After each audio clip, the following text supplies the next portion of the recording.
Hello class 10th students.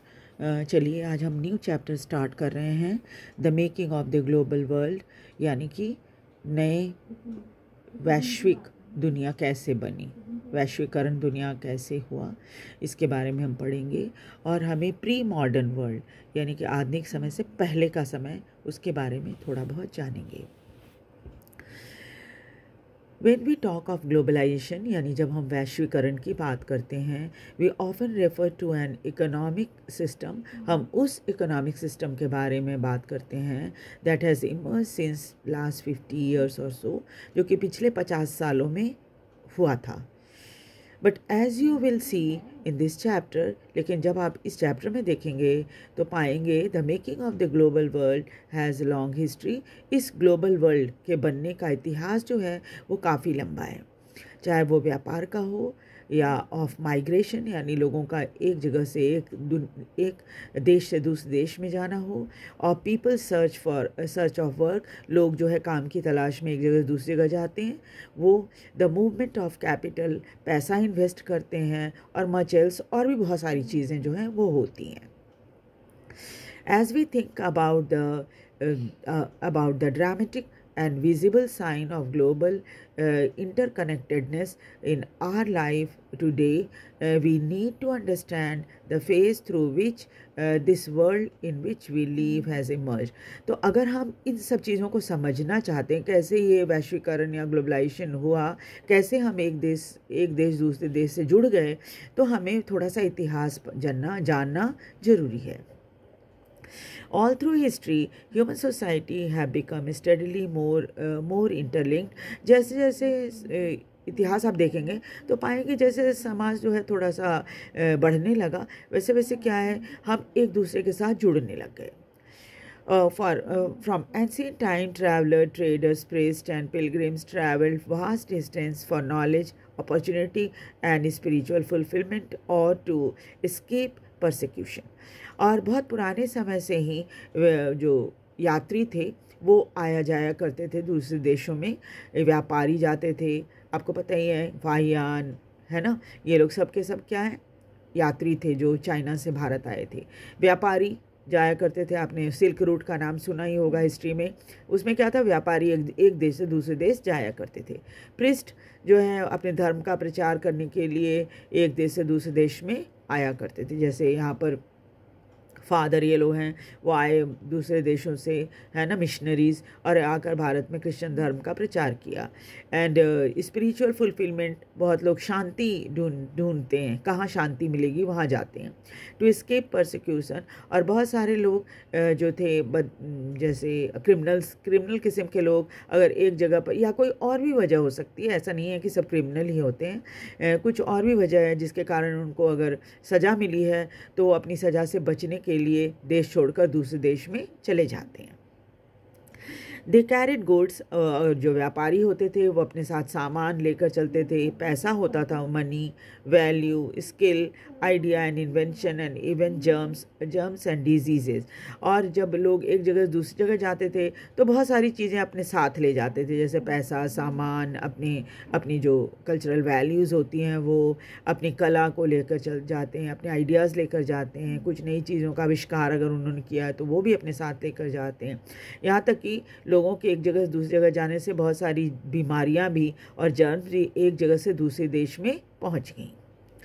As early as 3000 BC, an active coastal trade linked Indian Valley civilization with present day. आज से 3000 साल पहले, before Christ, है ना, तो वो क्या था कि बहुत ही एक्टिव कोस्टल ट्रेड यानी समुद्री रास्ते से व्यापार हुआ करता था, जो कि भारत के इंडस वैली सिविलाइजेशन से जुड़ा हुआ था, वेस्ट एशिया से जुड़ा हुआ था। For more than Melania,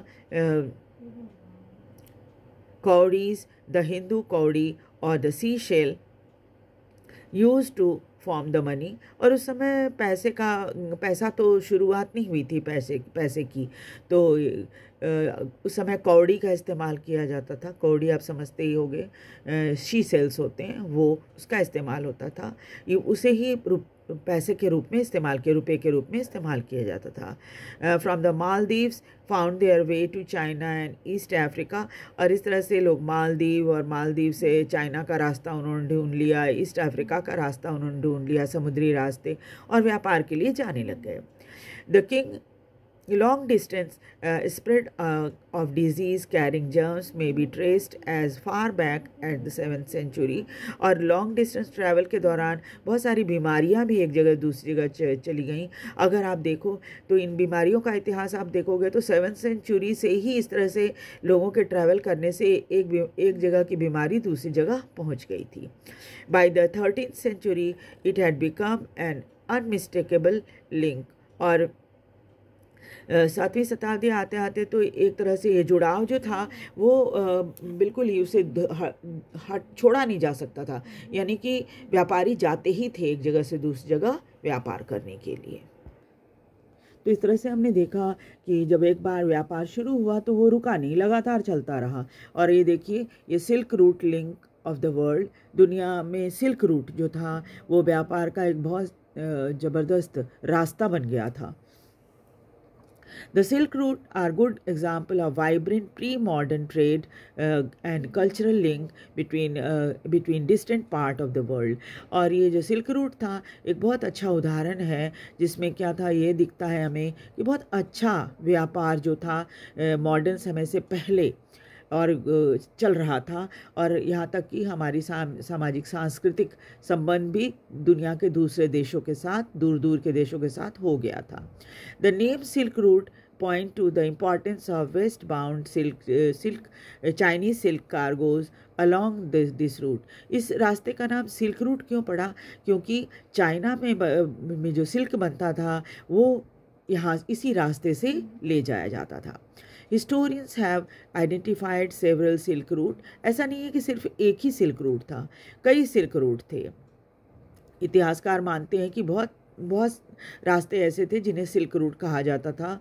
overland जमीन के रास्ते भी थे और समुद्री रास्ते भी थे। Knitting together vast region of Asia, इससे क्या होता था, एशिया का बहुत बड़ा हिस्सा जुड़ गया था एक दूसरे के साथ। एंड लिंकिंग एशिया, और इस तरह से एशिया भी यूरोप और नॉर्दर्न अफ्रीका से जुड़ गया था इसी सिल्क रूट की वजह से, इसी व्यापार की वजह से। They are known to have existed since before the Christian era, और ऐसा माना जाता है क्रिश्चियन एरा के स्टार्ट होने से पहले ये सभी रास्ते बन चुके थे। And thrive almost till 15th century, और बहुत अच्छे से फल फूल रहे थे 15वीं शताब्दी तक। But the Chinese pottery also travelled the same route. China में बनने वाली पॉटरी, जिसे आज भी हम चीनी मिट्टी के बर्तन कहते हैं, वो भी इसी रास्ते से दुनिया के दूसरे हिस्सों में पहुंच गया था। As did the textile and spices from India, और भारत के मसाले और कपड़े जो होते थे, है ना, मलमल के कपड़े, ये सब भी दुनिया के दूसरे देशों में जाने लगे, साउथ ईस्ट एशिया वगैरह में भी पहुंच गए थे। इन रिटर्न प्रेशस मेटल, और जब ये व्यापारी अपनी चीज़ें लेकर जाया करते थे विदेश से, तो वहाँ से भी वहाँ की चीज़ें जो इम्पॉर्टेंट चीज़ें होती थी लेकर आते थे। और वैसे में जो चीज़ें भारत आई इस रास्ते से वो थी gold, silver, float from Europe to Asia. और इस तरह से क्या है, व्यापार की वजह से भारत में बहुत सारा सोना और चांदी यूरोप से आ गया था। भारत में नहीं, पूरे एशिया में जहाँ जहाँ से व्यापार चल रहा था वहाँ। Trade and cultural exchange always went hand in hand. आपको पता ही है, जब आप व्यापार करने के लिए दूसरे देश में जाते हैं तो अपने कल्चर को वहाँ लेकर जाते हैं, और जब आप वहाँ जाते हैं तो वहाँ के कल्चर को आप सीख कर आते हैं, है ना। तो ये क्या होता है, कल्चरल एक्सचेंज चलता रहता है। Early Christian missionaries almost certainly travel this route to Asia. और शुरू में जो मिशनरीज थे जो अपने धर्म का प्रचार करने के लिए दूसरे देशों में जाया करते थे, वो भी ऐसे ही आए थे एशिया में। As did the early Muslim preachers few centuries later. उसी तरह से मुस्लिम प्रीचर्स भी कुछ शताब्दियों बाद भारत दुनिया के दूसरे देशों में पहुंच गए थे। Much before all the Buddhism emerge from eastern India. Bharat के पूर्वी हिस्से से बुद्धिज़्म जो है वो पनपा था and spread in several direction through intersecting point on the Silk Route। और इसी सिल्क रूट से बहुत सारे जगहों पर ये बौद्ध धर्म भी फैल गया था।